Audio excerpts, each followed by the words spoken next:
নমস্কার আমার সুপ্রিয় দর্শক বন্ধুদের, কেমন আছেন সকলে? আশা করছি প্রত্যেকে খুব ভালোই আছেন। আজ আমি আপনাদের বলবো আগামী শুক্রবার দেবাদিদেব মহাদেবের নীল ষষ্ঠীর দিন অবশ্যই মায়েরা মেনে চলুন এই কয়েকটি জিনিস, নচেত মহাদেবের রসানলে পড়ে আপনার সন্তানের জীবনে নেমে আসবে চরম অমঙ্গল। নীল ষষ্ঠীতে প্রত্যেক মায়েরা তার সন্তানের মঙ্গল কামনায় সারাদিন উপবাস থেকে সন্ধ্যার পর শিবলিঙ্গের অভিষেক ঘটিয়ে তাদের উপবাস ভঙ্গ করেন শিবের প্রসাদ খেয়ে। বন্ধুরা, দেবাদিদেব অল্পে তুষ্ট আমাদের প্রত্যেকেরই জানা, কিন্তু তার পুজোয় যদি সামান্য কিছু ভুল ত্রুটি হয়ে যায় তার রসানলে পড়ে চরম অমঙ্গল কিন্তু নেমে আসে। তাই তো বলা হচ্ছে, নীল পুজোয় শিবের যদি সঠিক নিয়ম মেনে আপনি পূজা না করতে পারেন, আপনার সন্তানের জীবনে একের পর এক বিপদ যেমন নেমে আসবে, ঠিক তেমনই আরও বিভিন্ন প্রকার ক্ষতি কিন্তু হতে পারে। তাই শিব পুজোয় কোন বিষয়গুলি মেনে চলবেন, সমস্ত কিছু বিষয়ে বিস্তারিতভাবে জানতে হলে আজকের ভিডিওটি আপনাদের স্কিপ না করে সম্পূর্ণ দেখতে হবে। আশা করছি আজকের ভিডিওটি দেখার মধ্য দিয়ে আপনি অনেক অজানা তথ্য জানতে পারবেন। ভিডিওটি সম্পূর্ণ দেখার পর যদি উপকৃত হন অবশ্যই একটি লাইক করবেন এবং আমাদের এই চ্যানেলটি সাবস্ক্রাইব করে পাশে থাকা নোটিফিকেশন বেলটি অন করে রাখতে ভুলবেন না। চলুন তাহলে ভিডিওটি দেরি না করে এবার মূল আলোচনায় প্রবেশ করা যাক। আমার সন্তান যেন থাকে দুধে ভাতে।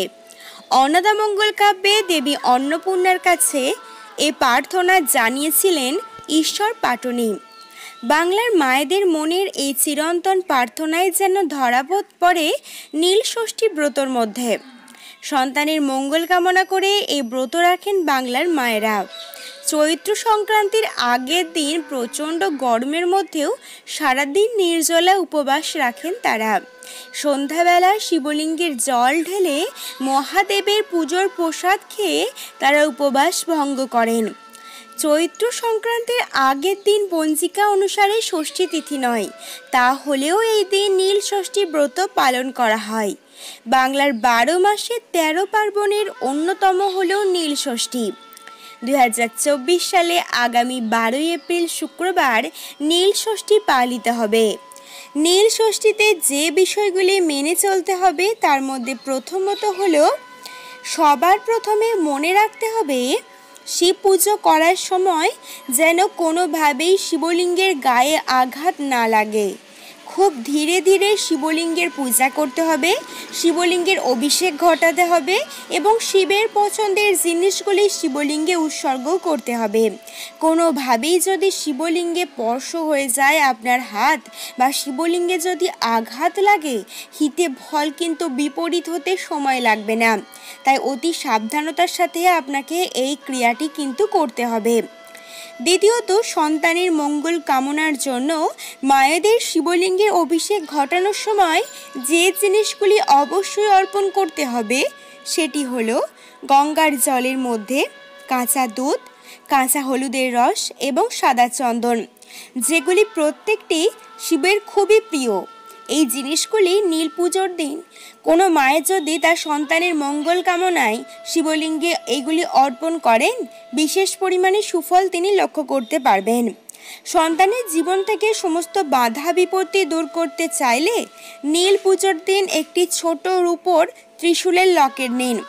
তারপর একটি পাত্রে সাদা চন্দন দিয়ে তার উপর ত্রিশূলের লকেটটি রাখুন। যে কোনো সাদা ফুল 108টি জোগাড় করুন। 108টি ফুল ওং নমঃ শিবায় মন্ত্র জপ করে ত্রিশূলের লকেটটির উপর দিন। তারপর লকেটটি শিবের মাথায় ছুঁয়ে আপনি আপনার সন্তানের গলায় পরিয়ে দিন। তার জীবন থেকে সমস্ত প্রকার বিপদ দূরীভূত হয়ে যাবে এবং ভবিষ্যৎ জীবনে আরও বেশি সুখ শান্তি কিন্তু খুঁজে পাবে। দর্শক বন্ধুরা, আপনি যদি আপনার সন্তানের যে কোনো মনোবাসনা পূরণ করতে চান তাহলে শিব পুজোর দিন দেবাদিদেব মহাদেবকে অবশ্যই আপনি কালো তিল কিন্তু নিবেদন করতে পারেন। কালো তিলের মারাত্মক ক্ষমতা রয়েছে। কালো তিল দেবাদিদেব মহাদেবের সবথেকে পছন্দের একটি জিনিস। আপনি যদি কালো তিল তাকে নিবেদন করেন, বিশেষ পরিমাণে সুফল কিন্তু লাভ করতে পারবেন। অপরদিকে বলা হচ্ছে, যদি আপনার সন্তানের এই সময় খুব খারাপ যায় বা যদি বিভিন্ন অর্থ সংক্রান্ত সমস্যায় জড়িয়ে পড়ে, এই সমস্ত প্রকার সমস্যা থেকে চিরতরের মতন মুক্তি দিতে চাইলে অবশ্যই নীল পুজোর দিন শিবলিঙ্গে জব অর্পণ করুন। জব অর্পণ করলে আপনার জীবনের উপর থেকে সমস্ত খারাপ সময় সরে গিয়ে সুখ শান্তির পরিমাণ কিন্তু বৃদ্ধি পাবে। নীল পুজোর দিন অবশ্যই প্রত্যেকে যতটা সম্ভব ঠান্ডা খাবার গ্রহণ করার চেষ্টা করুন। সদ্য গরম খাবার ভুল করেও কিন্তু খাবেন না। এই দিন ভুল করেও কোনো ব্যক্তি আমিষ আহার গ্রহণ করবেন না। মায়েরা যেমন এই বিষয়টি মেনে চলবেন, তেমনি বাড়ির কোনো সদস্যই যাতে আমিষ খাবার গ্রহণ না করে সেদিকটা লক্ষ্য রাখতে হবে। যদি কোনো ব্যক্তি নীল পুজোর দিন মাছ, মাংস, ডিম, পেঁয়াজ গ্রহণ করে, মহাদেবের রসানলে পড়ে তার জীবনের চরম অন্ধকার কিন্তু আসন্ন। নীল পুজোর দিন মায়েরা ভুল করেও কিন্তু অন্ন স্পর্শ করবেন না। আটা বা ময়দার তৈরি বিভিন্ন খাবার কিন্তু এই দিন খেতে পারেন। নীল পুজোর দিন শিবলিঙ্গে আখের রস দিয়ে অভিষেক ঘটাতে পারলে সাংসারিক নানা ঝামেলার হাত থেকে মুক্তি পাওয়া যায়, এমনকি বাস্তু দোষও দূরীভূত হয়ে যায়। এই দিন শিবলিঙ্গে অবশ্যই মধু, কাঁচা দুধ, গঙ্গার জল, চামেলির তেল একত্রে মিশিয়ে শিবলিঙ্গে অর্পণ করুন। বিশেষ সুফল লাভ করতে পারবেন। দর্শক বন্ধুরা, শিবের সবথেকে পছন্দের জিনিস হচ্ছে বেলপাতা। তাই আপনি শত জিনিস অর্পণ করলেও তাকে যদি বেলপাতা না দেন, আপনার শিব পূজা কিন্তু অসম্পূর্ণ থেকে যাবে।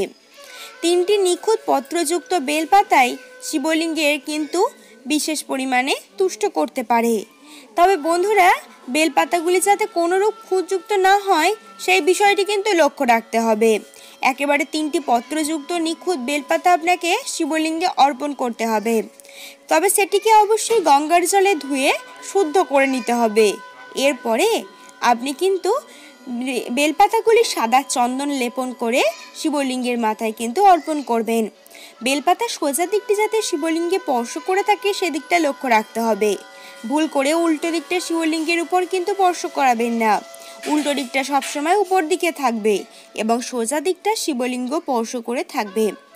তো দর্শক বন্ধুরা, এই ছিল আজকের ভিডিওর আলোচনা। আজকের ভিডিওটি আপনাদের কেমন লাগলো অবশ্যই নিজের কমেন্ট সেকশনে কমেন্ট করে লিখে জানান। আশা করছি ভিডিওটি ভালো লেগেছে। ধন্যবাদ।